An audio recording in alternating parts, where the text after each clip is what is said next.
한국이 유럽보다 정밀 미사일 기술이 뛰어나다는 것 알고 계셨나요? 전쟁도 걱정 없는 이유 지금부터 알려드릴게요. 전쟁이 나면 우리나라는 정말 스스로를 지킬 수 있을까? 대한민국 국민이라면 누구나 한 번쯤 품어봤을 의문입니다. 하지만 이제 그 질문의 방향이 바뀌고 있습니다. 전 세계가 오히려 우리에게 묻고 있거든요. 한국의 미사일 기술, 도대체 그 끝은 어디입니까? 단순한 국뽕 자부심이 아닙니다. 2024년 말부터 시작된 유럽의 고백은 2026년 현재 거대한 현실이 되었습니다. 유럽의 군사 강국들이 공식적으로 인정했습니다. 우리는 한국만큼 못 만듭니다. 아니, 안 만드는 게 아니라 못 만드는 겁니다. 불과 1년 전인 2024년 12월 말, 노르웨이 국방 전문 매체의 보도는 전 세계 국방 관리가들에게 큰 충격을 안겼습니다. 유럽은 단기간 내에 한국과 같은 장거리 정밀 미사일을 생산할 능력이 없다는 냉정한 진단이었죠. 그리고 2026년 오늘 그 격차는 더욱 벌어지고 있습니다. 현재 노르웨이는 약 2조 1천억 원 규모의 장거리 정밀 타격 체계 도입 사업의 막바지 단계에 와 있습니다. 최종 후보는 대한민국의 천무와 미국의 하이마스, 독일 KNDS의 유로펄스는 이미 2024년 말 기술적 한계와 공급망 문제로 경쟁에서 완전히 밀려났습니다. 왜 유럽의 자존심이라 불리는 독일 제품이 탈락했을까요? 오슬로 핵 프로젝트의 파비안 렌네 호프만 연구원은 뼈아픈 실책을 지적했습니다. 독일 시스템은 껍데기만 유럽산일 뿐 핵심 기술은 미국과 이스라엘에 의존하고 있다. 이는 독자적인 주권이 없다는 뜻이다. 특히 2025년 트럼프 대통령의 재집권 이후 상황은 완전히 변했습니다. 미국 우선주의가 더욱 강력해지면서 미국 기술이 들어간 무기를 제3국에 팔 때마다 워싱턴의 눈치를 봐야 하는 상황이 된 거죠. 남의 집 레고 조각을 빌려 성을 쌓았는데 주인이 그 레고 도로 내놔라고 하거나 옆집엔 팔지 마라고 하면 아무것도 할 수 없는 처지가 된 겁니다. 하지만 한국은 다릅니다. 호프만 연구원은 강조합니다. 한국은 미사일의 설계부터 생산, 탄약 공급까지 100% 독자적인 공급망을 갖춘 유일한 민주주의 국가다. 한국은 누구의 허락도 받을 필요가 없습니다. 우리가 만들고 우리가 직접 보냅니다. 이것이 바로 2026년 현재 유럽 국가들이 한국산 무기에 열광하는 공급 안정성의 핵심입니다. 노르웨이 국방연구소의 이언 바워스 교수 역시 한국 기술의 의문을 제기하는 이들에게 일침을 가했습니다. 이미 노르웨이 군의 주력은 K9 자주포와 K 전차다. 우리 군의 심장이 한국산인데 왜 미사일만 안 된다고 하는가? 한국 무기는 이미 전장에서 그 신뢰성을 입증했다. 더 무서운 것은 속도입니다. 유럽산 미사일을 주문하면 공장을 새로 지어야 하니 5년, 10년 뒤에 오라는 답변이 돌아옵니다. 하지만 한국은 다릅니다. 폴란드의 사례를 보십시오. 2023년 계약한 천무와 K 전차들이 2024년과 2025년에 걸쳐 이미 폴란드 평원을 달리고 있습니다. 유럽은 지난 수십 년간 미국의 나토의 네이티오라는 우산 아래서 평화에 취해 있었습니다. 마치 부모님이 다 차려주는 밥상만 받던 아이처럼 스스로 요리하는 법, 즉 무기를 대량 생산하는 근육을 잃어버린 겁니다. 반면 대한민국은 어땠습니까? 휴전선 넘어 북한의 위협 속에서 단 하루도 쉬지 않고 미사일 근육을 키워왔습니다. 마치 독하게 살아남아야 하는 자취생처럼 모든 재료를 스스로 구하고 요리법을 완성했습니다. 그 결과가 바로 오늘날 세계가 부러워하는 K-미사일 독주 시대를 만든 것입니다. 호프만 연구원의 마지막 말은 우리에게 많은 시사점을 줍니다. 한국의 시스템은 단순히 성능만 좋은 게 아니다. 반복된 시험과 실전 배치를 통해 오차없는 정밀도를 증명했다. 이제 한국은 단순한 판매자가 아니라 유럽의 안보를 책임지는 가장 신뢰할 수 있는 파트너가 되었다. 유럽 최고의 전문가들이 입을 모아 찬양하는 한국 미사일의 위상. 그렇다면 우리는 도대체 어떻게 그 짧은 시간 안에 세계 정점에 올라설 수 있었던 걸까요? 1970년대로 돌아가 보겠습니다. 당시 박정희 대통령은 심각한 고민에 빠져 있었습니다. 미국 카터 대통령이 주한미군 철수 계획을 발표한 겁니다. 우리가 철수하면 한국은 스스로 방어해야 합니다. 문제는 북한이었습니다. 북한은 이미 소련과 중국의 도움으로 상당한 군사력을 갖추고 있었죠. 미국이 떠나면 한국은 혼자 북한과 맞서야 하는 상황이었습니다. 박정희 대통령은 결단을 내렸습니다. 우리 손으로 우리를 지키자. 그렇게 시작된 게 백곰 미사일 프로젝트입니다. 하지만 미국이 가만히 있지 않았습니다. 한국이 미사일을 개발하면 동아시아 군비 경쟁이 촉발될 수 있다며 강력하게 압박했죠. 결국 백곰 프로젝트는 중단됐습니다. 그러다 1983년 아웅산 묘소 폭탄 테러 사건이 터졌습니다. 미얀마를 방문한 한국 정부 대표단을 북한이 폭탄으로 공격한 겁니다. 부총리를 포함해 17명이 사망했죠.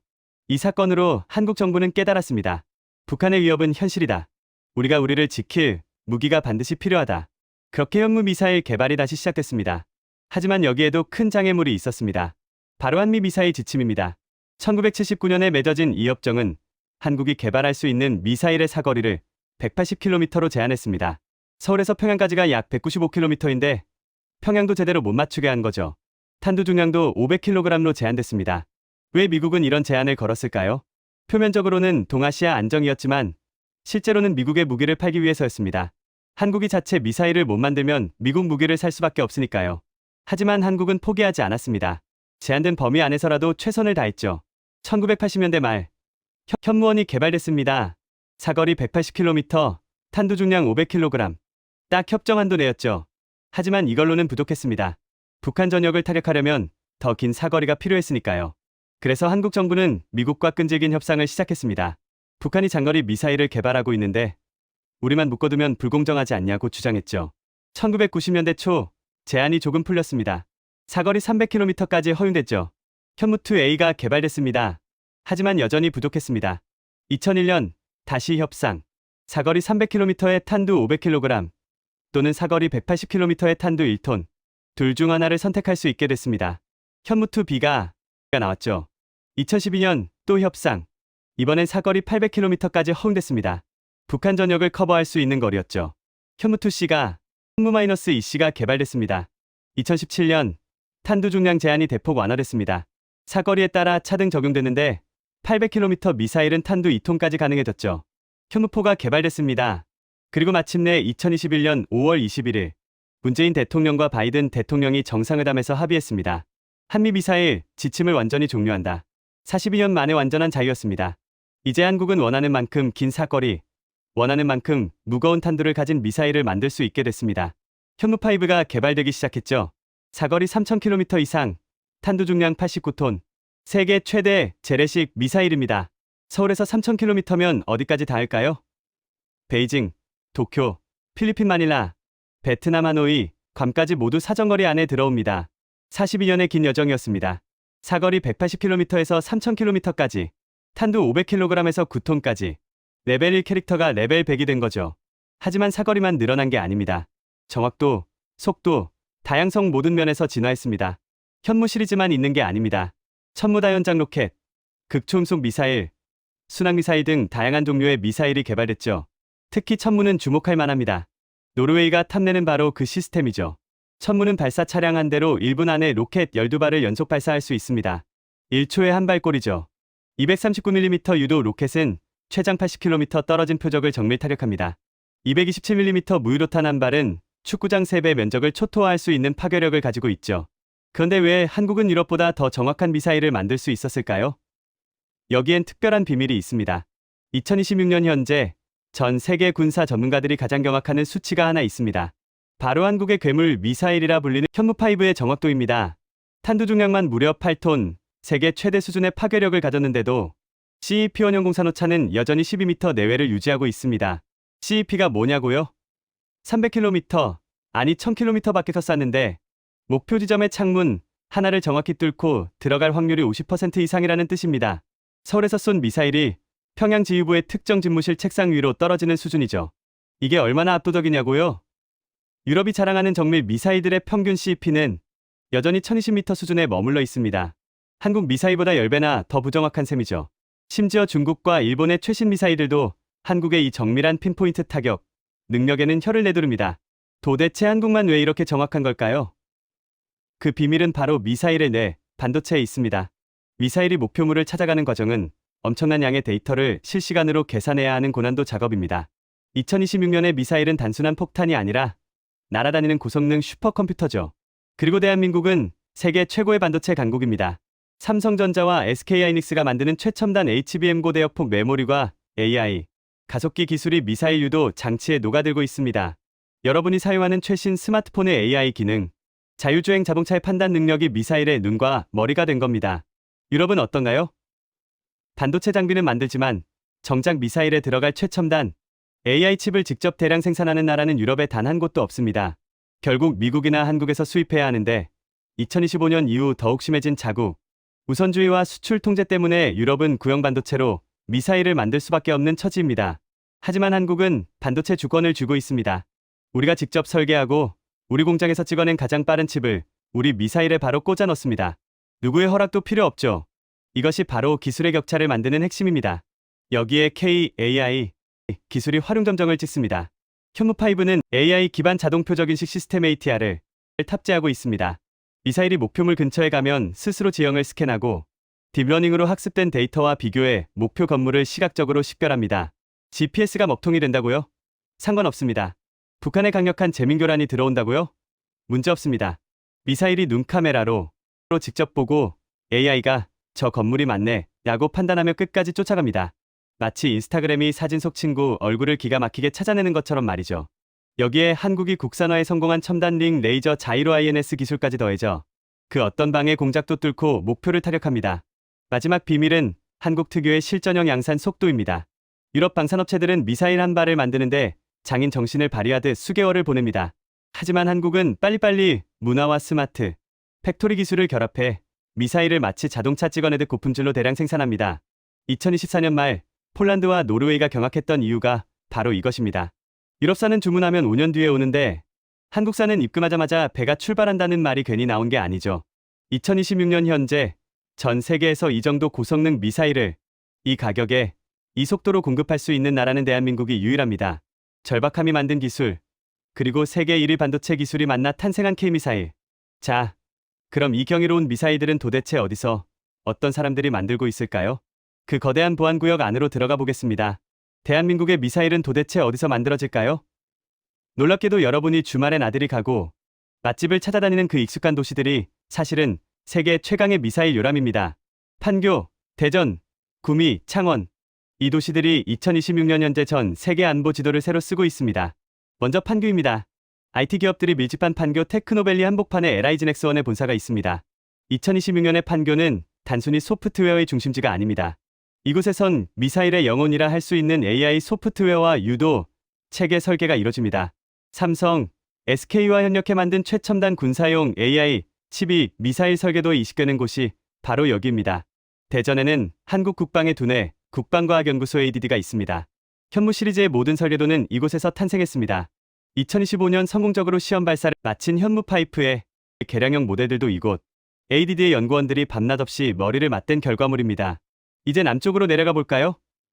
경북 구미와 김천은 그야말로 미사일 공장 그 자체입니다. 시제품 테스트가 끝나면 이곳 생산 라인이 쉴 새 없이 돌아갑니다. 폴란드와 노르웨이로 수출되는 천무 다연장 로켓과 전 세계가 두려워하는 현무 시리즈가 이곳에서 조립됩니다. 특히 2026년 현재 현무5의 본격적인 양산 체제가 가동되면서 구미 공장은 24시간 불이 꺼지지 않는 글로벌 방산 허브가 되었습니다. 창원은 해군용 미사일의 성지입니다.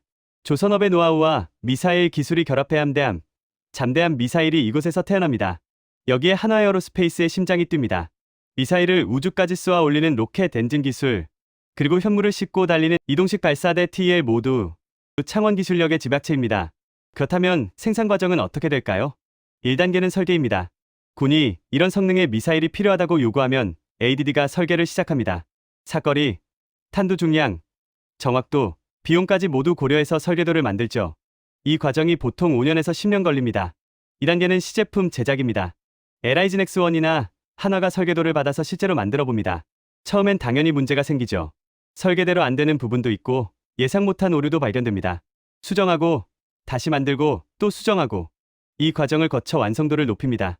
3단계는 시험 발사입니다. 2025년과 26년 초 서해안 안흥 시험장에선 수차례의 비공개 발사가 있었습니다. 특히 현무5는 수십 톤의 지하 벙커를 단 한 발로 초토화하는 정밀도를 입증하며 전 세계를 경악하게 했죠. 실패요? 그건 기술을 완성하기 위한 한국인 특유의 오답 노트일 뿐입니다. 현무포는 수십 차례의 시험 발사를 거쳤습니다. 초기엔 실패도 있었죠. 미사일이 빗나가거나 궤도를 이탈하거나 목표물을 못 찾는 경우도 있었습니다. 하지만 실패할 때마다 문제를 분석하고 개선했습니다. 그렇게 CP 2m라는 경이적인 정확도를 달성한 겁니다.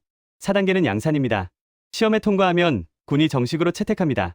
그러면 구미, 김천 공장에서 대량 생산이 시작되죠. 한 대씩 손으로 만드는 게 아닙니다. 자동화된 생산 라인에서 동시에 여러 대를 조립합니다. 마치 자동차 공장처럼요. 품질 관리도 철저합니다. 불량품이 나가면 실전에서 오작동할 수 있으니까요. 5단계는 배치입니다.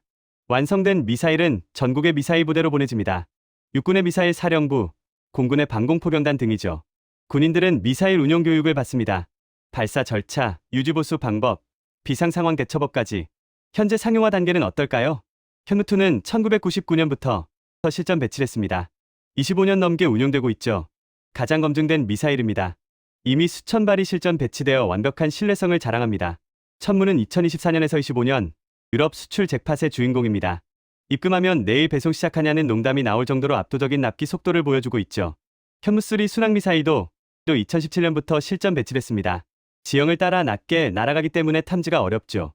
북한의 지하, 벙커를 뚫을 수 있는 벙커 버스터 버전도 있습니다. 현무4는 2020년대 초반부터 배치되기 시작했습니다. 현재 양산이 진행 중이죠. 탄두 중량 2톤으로 북한의 주요 시설을 단 한 발로 파괴할 수 있습니다. 현무5는 2026년 드디어 본격 양산 및 실전 배치 단계에 진입했습니다. 탄두 중량 8톤 이상의 이 괴물은 핵무기 없이도 핵무기급 위력을 내는 대한민국의 최종 병기입니다. LCSAM 장거리 요격 미사일은 2025년 양산 시작 이후 이제 대한민국은 스스로 하늘을 방어하는 KLADM, KLADM을 완성했습니다. 이건 적의 미사일을 막는 방어용이죠. 북한의 탄도미사일을 요격할 수 있습니다. 극초음속 미사일은 당초 2030년대 목표였으나 기술 발전 속도가 빨라지면서 2026년 현재 비행 시험 단계에 진입, 배치 시기가 대폭 앞당겨주고 있습니다. 한국은 미국, 러시아, 중국에 이어 네 번째로 극초음속 미사일을 보유한 나라입니다. 그런데 잠깐 여기서 짚고 넘어갈 게 있습니다. 뉴스에서 재래식 미사일이라는 말 들어보셨죠? 대체 재래식이 뭘까요? 재래식 미사일은 쉽게 말해 핵무기가 아닌 일반 폭탄을 사용하는 미사일입니다. 재래식이라는 말이 좀 오래된 느낌을 주지만 사실은 전통적인 방식이라는 뜻이죠. 핵폭탄이 나오기 전부터 쓰던 일반 폭약을 사용한다는 겁니다. 예를 들어볼까요? 현무5는 탄두 중량이 89톤입니다. 세계 최대 재래식 미사일이죠. 여기서 재래식이라는 건 핵탄두가 아니라 일반 폭약 89톤이 들어간다는 뜻입니다. 8톤이면 얼마나 강력할까요? 대형 트럭 한 대를 폭약으로 가득 채운 정도입니다. 그게 하늘에서 초속 킬로미터로 꽂히는 거죠. 건물 하나를 통째로 날려버릴 수 있습니다. 핵미사일과 비교하면요. 핵미사일은 한 발로 도시 전체를 없앨 수 있습니다. 히로시마에 떨어진 핵폭탄 한 발이 도시를 초토화했죠. 반면 재래식 미사일은 건물 하나 혹은 군사시설 하나를 정밀하게 타격합니다. 그래서 한국은 재래식 미사일만 보유하고 있지만 수천 발을 정밀하게 쏠 수 있으면 핵미사일 못지않은 타격 능력을 가질 수 있습니다. 양으로 승부하는 거죠. 또 하나, 극초음속 미사일이라는 말도 자주 나옵니다. 이건 뭘까요? 극초음속은 마하 5 이상의 속도를 말합니다. 마하 1이 음속, 즉 초속 340m죠. 마하 5면 초속 1.7km입니다. 1초에 1.7km를 날아간다는 겁니다. 얼마나 빠른지 감이 안 오시죠? 서울에서 부산까지가 약 325km입니다. 비행기로 1시간, KTX로 2시간 30분 걸리는 거리죠. 극초음속 미사일은 35분이면 도착합니다. 왜 이렇게 빨라야 할까요? 요격 때문입니다. 일반 미사일은 마하 23 정도입니다. 이 정도면 레이더가 탐지하고 요격 미사일을 쏠 시간이 있습니다.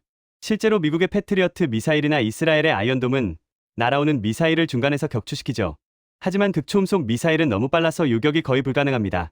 레이더가 탐지했을 때는 이미 목표물 바로 위에 와 있죠. 미사일이 온다. 경보를 울릴 시간조차 없습니다. 게다가 극초음속 미사일은 궤적 변경도 가능합니다. 일반 미사일은 포물선을 그리며 날아가죠. 예측 가능합니다. 하지만 극초음속 미사일은 날아가다가 갑자기 좌우로 움직이고 고도를 바꿉니다. 마치 공중에서 고개 비행을 하는 것처럼요. 그래서 요격이 더 어렵습니다. 극초음속 미사일도 재래식입니다. 핵탄두가 아니라 일반 폭약을 쓰죠. 하지만 어마어마한 속도 때문에 운동 에너지 자체가 엄청납니다. 운동 에너지라 뭐냐고요? 물리 시간에 배운 거 기억나시죠? 에너지는 질량 곱하기 속도의 제곱입니다. 속도가 2배 빠르면 에너지는 4배가 되는 거죠. 마하 10으로 날아오는 1톤짜리 미사일의 운동 에너지는 마하 2로 날아오는 미사일보다 25배 더 큽니다. 폭약이 터지지 않아도 그냥 박히기만 해도 엄청난 파괴력을 내는 겁니다. 생산 능력은 충분합니다.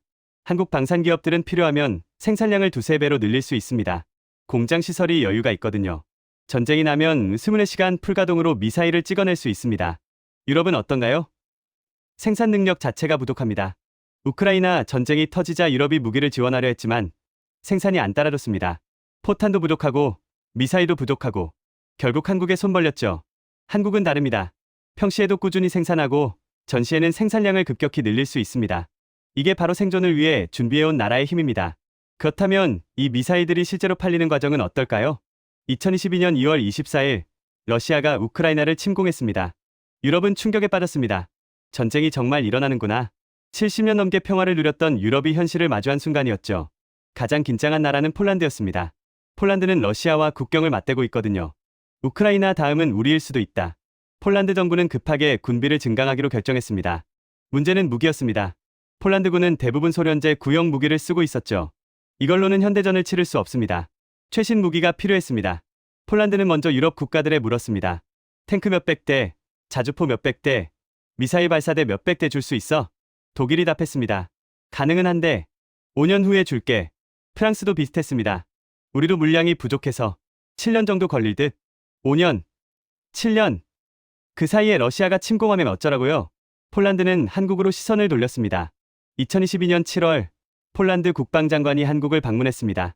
한화, 현대로템 공장을 둘러보고 깜짝 놀랐죠. 이 정도 생산 능력이면 빨리 줄 수 있겠는데. 협상이 시작됐습니다. 폴란드가 원한 건 K 전차 1000대, K9 자주포 672대, FA-50 경공격기 48대, 그리고 천무다연장 로켓 290대였습니다. 총액이 얼마였을까요? 약 30조 원. 한국 방산 수출 역사상 최대의 규모였습니다. 2022년 8월 계약 체결. 그리고 놀라운 일이 벌어졌습니다. 2023년 7월 계약 후 1년도 안 돼서 첫 배치가 이뤄진 겁니다. K 전차와 K9 자주포가 폴란드에 도착했죠.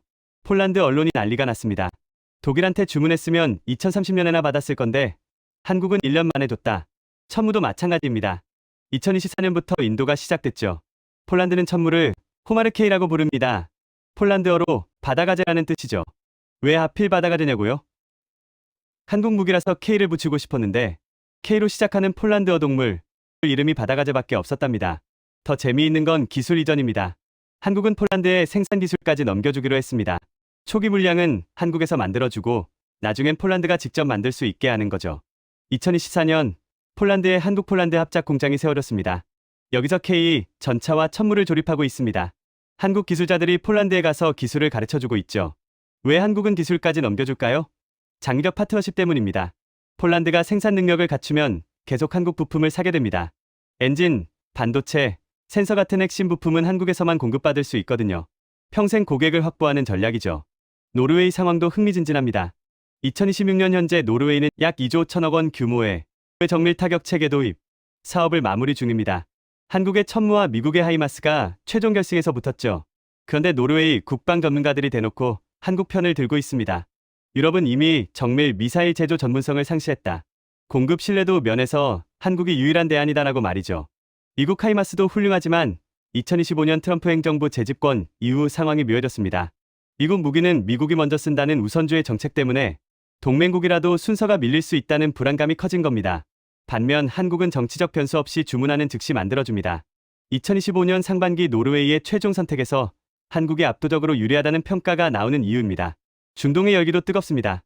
2023년 사우디아라비아가 적의 미사일을 막는 천궁2를 도입하자 2024년과 2025년에 걸쳐 UAE 아랍에미리트도 방어용 천궁과 공격용 천무를 세트로 사고 싶다며 수조 원대 협상을 이어가고 있습니다. 호주 역시 중국의 위협에 대비해 한국 미사일에 눈독을 들이고 있습니다. 이미 K9 자주포와 레드렉 장갑차로 한국의 실력을 확인한 호주 국방부는 현재 현무 시리즈 도입을 위한 물밑 접촉을 진행 중인 것으로 알려졌습니다. 수출 과정은 어떻게 될까요? 1단계는 정보 수집입니다. 상대국이 어떤 무기를 원하는지, 예산은 얼마인지 파악하죠. 한국 방산기업들은 각국 국방 전시회에 참가해서 정보를 모읍니다. 한국 대사관 무관들도 도움을 줍니다. 2단계는 제안입니다. 상대국 정부에 정식으로 제안서를 냅니다. 우리 미사일은 이런 성능이고 가격은 이 정도고 이만큼 빨리 줄 수 있습니다. 경쟁사들의 제안과 비교됩니다. 3단계는 경쟁입니다. 보통 23개 나라 제품이 최종 후보에 오릅니다. 노르웨이처럼 한국 대 미국 또는 폴란드처럼 한국 대 독일 대 미국 이런 식이죠. 각국이 자기 제품을 홍보합니다. 4단계는 협상입니다. 가격, 납기, 기술 이전, AS 조건 등을 세세하게 논의합니다. 몇 달씩 걸리죠. 폴란드 계약도 3개월 정도 협상했습니다. 5단계는 계약입니다. 양국 정부가 합의하면 계약서에 서명합니다. 보통 국방장관급이 서명하죠. 언론에도 크게 보도됩니다. 6단계는 생산과 납품입니다. 한국 공장에서 미사일을 만들고 배나 비행기로 상대국에 보냅니다. 기술자들도 함께 가서 조립과 교육을 도와줍니다. 7단계는 사후 지원입니다. AS, 부품 공급, 업그레이드 등을 계속 제공합니다. 이게 중요합니다. 한 번 사고 끝이 아니라 수십 년 관계가 이어지거든요. 한국 미사일 수출의 강점은 뭘까요? 첫째, 성능입니다. 세계 최고 수준이죠. CEP 2m는 어느 나라도 못 따라옵니다. 둘째, 속도입니다. 주문하면 빨리 줍니다. 유럽보다 두세 배 빠르죠. 셋째, 가격입니다. 유럽이나 미국보다 2030% 저렴합니다. 성능은 더 좋은데 가격은 더 쉽죠. 넷째, 신뢰성입니다. 독자, 기술이라 정치 변수가 적습니다. 미국처럼 안 팔아 할 일이 없죠. 다섯째, 유연성입니다. 상대국 요구에 맞춰 커스터마이징 해줍니다. 폴란드는 추운 날씨에 맞게 개조해달라고 했고 한국이 그렇게 해줬습니다. 불과 수십 년 전까지 무기를 수입하던 대한민국은 이제 없습니다. 2023년 세계 9위였던 방산 수출액은 2024년 200억 달러를 돌파했고 2026년 현재 세계 4대 방산 수출국 진입을 코앞에 두고 있습니다. 자, 전 세계가 인정한 이 미사일들이 실제 전장에서는 어떤 위력을 발휘할까요? 그리고 대한민국을 지키는 최종 병기, 현무5의 비밀은 무엇일까요? 가상의 시나리오를 하나 그려보겠습니다. 2026년 어느 날 북한이 심상치 않은 핵도발 징후를 보입니다. 우리 군의 초소형 위성 군지비 핵실험 준비 현장을 포착했고 이동식 발사대들이 분주하게 움직이기 시작합니다. 대한민국 작전 상황실에 비상이 걸립니다. 이제 한미연합의 모든 정보 자산이 불을 뿜습니다. 24시간 감시하는 정찰 위성, 고고도 무인기 글로벌호크, 그리고 동해 이지스함 레이더가 북한 전역을 샅샅이 뒤집니다. 핵미사일을 실은 이동식 발사대 30대가 포착됐습니다. 이걸 그대로 두면 서울은 순식간에 불바다가 될 수 있습니다. 대통령의 결단이 내려집니다. 킬체인 가동, 선제 타격을 실시하라. 적의 미사일이 지면을 떠나기 전 파괴하는 작전이 시작됩니다. 주력인 현무2C 미사일 쉰발이 발사관을 박차고 오릅니다. 사거리 800km, 오차 범위는 단 3m. 북한 전역 어디든 핀포인트 타격이 가능하죠. 최신 AI가 계산한 GPS 좌표가 입력됩니다. 발사대 30곳, 지휘소 10곳, 주요 레이더 기지까지 총 50개의 목표물입니다. 발사 버튼이 눌리고 단 10분 만에 쉰발의 미사일이 하늘을 가릅니다. 마하 7 이상의 속도로 고도 30km까지 쏟았던 미사일들이 목표를 향해 내리꽂힙니다. 북한의 방공망은 탐지조차 못하고 속수무책으로 당합니다. 15분 후 첫 번째 명중 신호가 들어옵니다. 쉰발 중 48발이 목표를 정확히 타격했습니다. 영중률 96%. 북한의 핵 도발 계획은 발사 버튼도 눌러보기 전에 가루가 되어 사라집니다. 이것이 바로 현무가 가진 전략적 가치입니다. 적이 공격하기 전에 먼저 숨통을 끊어버리는 능력입니다. 다른 시나리오도 볼까요? 북한이 유전선 근처에 숨겨둔 수백 문의 장사정포로 서울을 공격하기 시작했습니다. 한국군은 어떻게 대응할까요? 대포병 레이더가 포탄의 궤적을 3초 만에 역추적합니다. 정확한 발사 지점이 나오자마자 천무 다연장 로켓이 응징에 나섭니다. 유도 로켓 한 발이 축구장 3배의 면적을 초토화하는 위력. 적의 포병 진지는 반격할 틈도 없이 지도에서 지워집니다. 북한이 쏘면 한국은 3분 안에 역습합니다. 쏘는 족족 파괴되는 공포. 그것이 K방산의 힘입니다. 현재 한국군은 북한의 핵심 시설 약 3,000개를 타격 목록에 올려두고 있습니다. 우리에겐 수천 발의 현무 시리즈가 있습니다. 전쟁이 시작되면 단 30분 만에 북한의 모든 지휘소, 비행장, 보급창고를 무력화할 수 있는 물량입니다. 미국과 비교하면 어떨까요? 단거리 정밀 타격은 한국이 우위입니다. 현무포의 정확도는 미국의 토마호크보다 5배나 높고 비용은 훨씬 저렴합니다. 물론 장거리 전략 자산과 핵무기는 미국이 압도적이지만 한반도 방어라는 국한된 환경에서 한국 미사일은 그야말로 완벽한 정답입니다. 2026년 실전 배치된 우리 미사일의 능력을 총정리해드립니다. 현무2 ABC, 사거리 800km, 북한 전역을 10분 내 타격하는 주력 탄도탄. 현무3 사거리 1500km, 지형을 읽으며 낮게 날아 목표의 창문을 맞추는 순항미사일 현무포. 탄두 중량 2톤, 적의 지하 벙커를 뿌리째 뽑아버리는 초정밀 벙커버스터. 현무5 괴물 미사일, 탄두 중량 8톤 이상. 전술핵급 위력을 가진 2026년 대한민국의 최종 병기. 천무 사거리 290km, 1분에 12발 발사로 광역 타격을 책임지는 수출유자. LSAM, 고도 60km 상공에서 적의 미사일을 유력하는 한국판 사드 THAAD. 이 모든 무기 체계가 하나의 시스템으로 연결되어 있습니다. 명령 한 번에 전국의 미사일 부대가 거대한 유기체처럼 움직입니다. 북한은 수천 발의 미사일을 지하에 숨겨놓지만 정확도가 떨어집니다. 반면 한국은 지하 100m까지 뚫고 들어가는 현무5와 AI 영상, 유도 기술로 숨은 쥐새끼 한 마리까지 찾아내 타격합니다. 중국이나 러시아가 개입할 가능성요? 우리의 강력한 한미동맹이 버티고 있습니다. 하지만 현무-5의 사거리 3000km는 주변 강대국들조차 함부로 개입하지 못하게 만드는 강력한 억제력이 됩니다. 결론은 명확합니다. 대한민국의 미사일 기술은 단순히 무기가 아닙니다. 70년 넘는 휴전 상태를 버티며 쌓아온 생존 본능 그 자체입니다. 유럽 전문가들이 인정하고 전 세계가 앞다투어 사고 싶어하는 이 기술은 우리가 매일 전쟁 위협 속에서도 당당히 살아남기 위해 완성한 눈물과 땀의 결실입니다. 극초음속 미사일과 AI 자율 미사일까지 다음 세대 무기들이 이미 현실이 되고 있습니다. 전쟁이 나면 우리나라가 이길 수 있을까요? 현무 미사일이 우리 하늘을 지키는 한, 그 답은 언제나 예스입니다. 이 내용이 좋으셨으면 구독과 좋아요 눌러주세요.